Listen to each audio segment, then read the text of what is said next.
Hello everyone, আজকে আপনাদের সাথে শেয়ার করবো একদম নিরামিষ পদ্ধতিতে কিভাবে শাকের তরকারি রান্না করা হয়। কুমড়ো, আলু, বেগুন, বটবটি আর লাল শাক ডুমো ডুমো করে কেটে কড়াইয়ে তেল দিয়ে ভেজে নিয়েছি।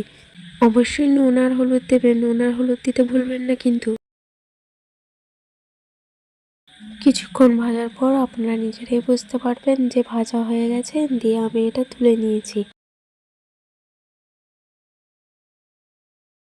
এবার ওই কড়াইয়ে তেল দিয়ে ভেজে নিয়েছি বড়ি।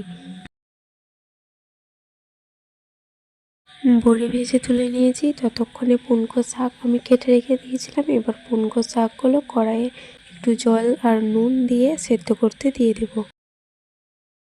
শাকটা সেদ্ধ হোক, ততক্ষণে একটা ভাজা মশলা গুঁড়ো করে নিই। এখানে গোটা জিরে আর শুকনো লঙ্কা আমি এখানে ভেজে শিলনোড়ায় গুঁড়ো করে নিয়েছি।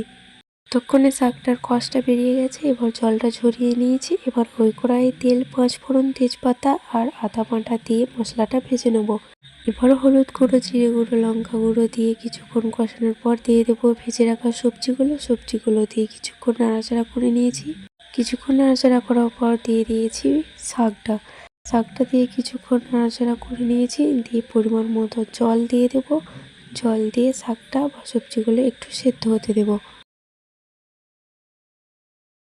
ভেজে রাখা মশলার গুঁড়ো আর মিট মশলা দিয়ে কিছুক্ষণ নাড়াচাড়া করার পর নামিয়ে নেব। ব্যাস, তাহলেই রেডি শাকের তরকারি, একদম অনুষ্ঠান বাড়ির মতো। আজকের মতো এই পর্যন্তই। দেখা হচ্ছে নেক্সট ভিডিওতে। টাটা।